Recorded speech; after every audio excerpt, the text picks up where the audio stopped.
अम्मे नारायणा देवी नारायणा लक्ष्मी नारायणा भद्रे नारायणा अम्मे नारायणा देवी नारायणा लक्ष्मी नारायणा भद्रे नारायणा। देवी नारायणीयं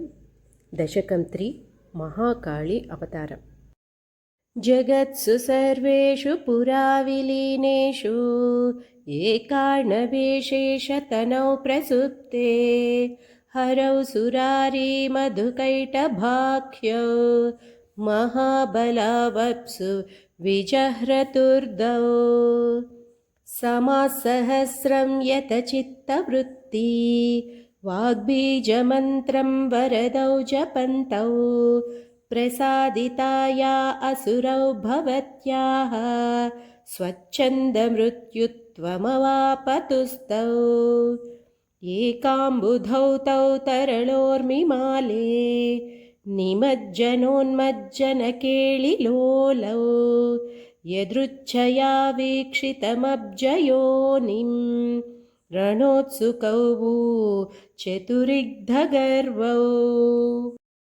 पद्मासनं वीरवरोपभोग्यं न भीरुभोग्यन्न वराकभोग्यं मुञ्चेदमद्यैव न यासि चेत्त्वं प्रदर्शयस्वं युधि शौर्यवत्वम् इदं समाकर्ण्य भयाद्विरिञ्चः सुषुप्तिनिष्पन्दममोघशक्तिं प्रबोधनार्थं हरिमिद्धभक्त्या तुष्टावनैवाचलदम्बुजाक्षः अस्पन्दता त्वस्य कयापि शक्त्या कृतेति मत्वा मतिमान् विरिञ्चः प्रबोधयैनं हरिमेव मुक्त्वा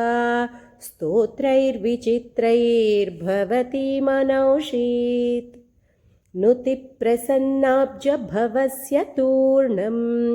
निःसृत्य विष्णोः सकलाङ्गतस्त्वं दिवि स्थिता तत्क्षणमेव देवोः निद्राविमुक्तो हरिदुत्थितोऽभूत् अथैष भीतं मधुकैटभाभ्यां विरिञ्चमालोक्य हरिर्जगाद अलं भयेनाहमिमौ सुरारी हन्तास्मि शीघ्रं समरेऽत्र पश्य एवं हरौ वक्तरि तत्र दैत्यौ रणोत्सुकौ प्रापतुरिद्धगर्वौ तयोरविघ्नाय बलं मुरारेर्युद्धोद्यतो भूदजरक्षणार्थम् बिभेमिरागादिमहारिपुभ्यः जेतुं यतिष्ये हमिमान् सुशक्तान् तदर्थशक्तिं मम देहि नित्यं निद्रालसो मा च भवानि मातः काली काली महाकाली भद्रकाली नमोऽस्तु ते कुलञ्च कुलधर्मञ्च माञ्च पालय पालय सर्वमङ्गलमाङ्गल्ये शिवे